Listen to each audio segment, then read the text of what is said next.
Hello everyone, good evening sa inyong lahat dyan. Happy New Year sa lahat. Hindi ma, hindi man ako nakapunta. Sana maging masaya kayo sa New Year nyo dyan. Alam ko, hindi kayo magkasundo ni Papa ngayon. Pero sana naman total naman bagong taon ngayon. Magkasundo na kayo kasi mahirap yung may masama ng loob na hindi kayo nagkakasundo, isang bahay pa naman kayo dyan. Kung sakali man, patawarin mo na si Papa. Kung ano man yung kasalanan niya sa'yo, patawarin mo na siya, kasi hindi naman tayo bumabata, tumatanda na tayo. Si Papa may sakit pa yan, alagaan mo na lang hanggang kaya mo. Alam ko masama ang loob mo sa kanya, pero intindihin mo na lang siya, kasi hindi naman tayo perpekto. Alam ko may kasalanan siya, pero kahit ikaw naman may kasalanan ka rin. Hindi ka naman perpekto, tao ka lang. Hanggang kaya mo magpatawad, kaya mong intindihin mo si Papa. Wala naman ibang tatakbuhan yan kundi kayo lang, tayo lang. Walang mag-aalaga dyan, kasi may sakit na yan Intindihin mo na lang siya. Malay mo isang araw biyayaan ka ng Panginoon, ikaw naman ang magkasakit. Hindi naman natin inaano na darating tayo sa punto na magkasakit tayong bigla, hindi natin inaasahan. Siyempre, sino mag-aalaga din sa'yo, di ba? Tayo lang din, ikaw, si Papa, kung habang nabubuhay pa siya. Kaya intindihin mo na lang si Papa. Patawarin mo na kung ano man yung kasalanan niya sa'yo. Magbati na kayo. Matanda-tanda na kayo. Hindi na kayo bata.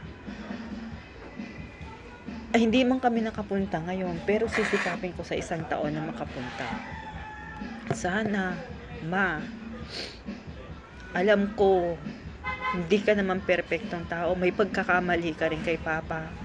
Si Papa man, may pagkakamali rin sa'yo. Alam ko na tumatanda na kayo, magpatawaran na kayo. Hindi na kayo tayo bumabata, tumatanda na tayo pare-pareho. Sana sa bagong taon na to, mapatawad mo na siya. Alagaan mo siya, intindihin mo siya, pagsilbihan mo kung kinakailangan. Huwag mo na siyang itrato na parang ibang tao. Kasi wala naman ibang tatakbuhan yan. Walang mag-aalaga dyan, kundi ikaw lang din. Kahit pa anong kasalanan ni Papa sa'yo, malaki man o maliit, alam ko masama ang loob mo sa kanya. Alam ko na marami siyang pagkukulang at pagkakasala sa inyo. Pero sana, bilang anak nyo, patawarin mo na.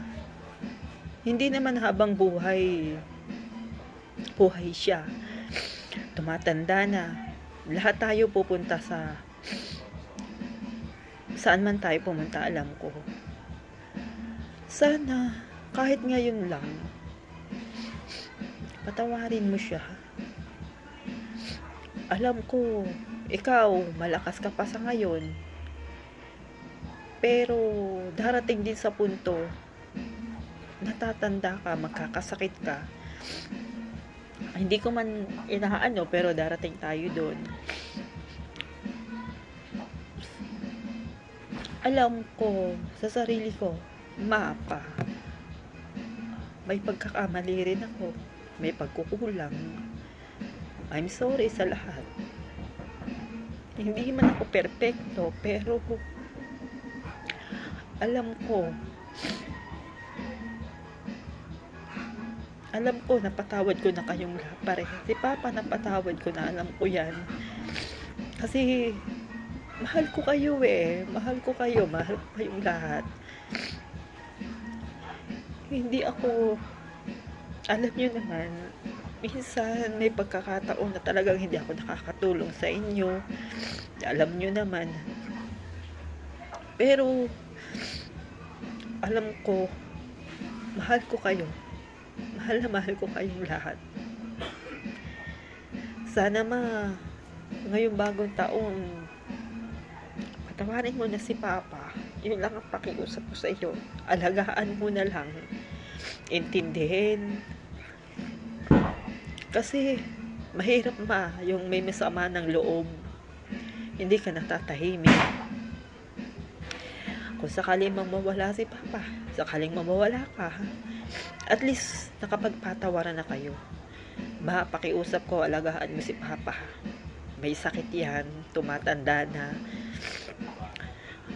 Sana kung ano man yung sama ng loob mo sa kanya, iwaksi mo na lang, ipasa Diyos mo na lang. Happy New Year ulit. Maraming salamat. Thank you. Mahal ko kayo. Bye-bye.